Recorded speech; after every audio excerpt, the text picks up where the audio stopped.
इस हमारे विराट ब्रह्मांड की हमारी ऐसी आध्यात्मिक बिग बैंग घटना है, भगवान श्री कृष्ण का अवतरण। आज जन्माष्टमी है। देखिए, हमारे परम तक जाने के योग के मार्ग है, ध्यान का मार्ग है, कर्म का मार्ग है, लेकिन इन सबके साथ में जो सबसे लालित्य का मार्ग है, प्रार्थना का मार्ग, भक्ति का मार्ग। भगवान श्री कृष्ण ज्ञान का मार्ग भी खोल देते हैं, कर्म योग भी देते हैं, ज्ञान योग भी देते हैं।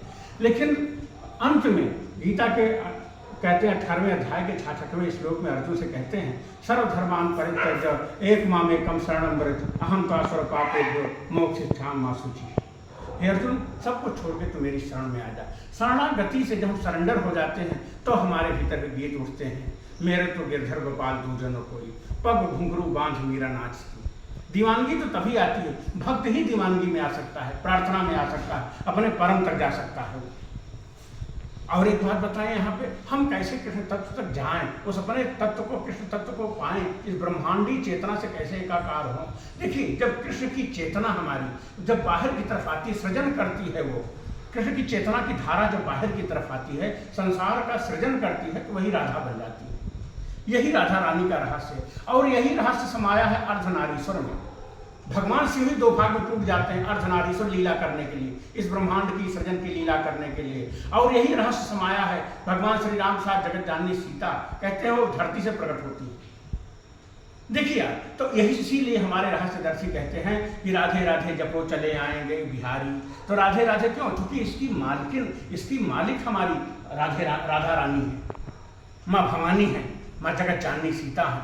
तो उनकी कृपा जब तक आपके ऊपर नहीं होगा, उनकी कृपा कैसे होगी? आपके भीतर संवेदना का उदय हो, आपके भीतर करुणा का उदय हो, इसके बिना आप कहीं नहीं जा सकते। बुद्ध कहते थे, कैसे लोग पूछे कैसे जाने ध्यान का उदय हुआ, कहा करुणा का फूल खिलना चाहिए। तो संवेदना हमारे भीतर देखिए, वो राधा रानी की कृपा से राधे राधे राधे राधे चारों तरफ देखेंगे आप, जाप चल रहा है राधे का। और उसी तत्व में क्योंकि कृष्ण की ही ऊर्जा है, वो सृजन कर रही है, तो कृष्ण उसी में समाया हुआ है। इसीलिए संत हमारे कहते हैं राधे राधे जपो चले आएंगे बिहारी। तो आइए हम लोग भी राधा रानी का जाप करते हैं कि इस कालिमा की रात में, आधी रात को कृष्ण तत्व का उदय हम सबके भीतर भी हो जाए।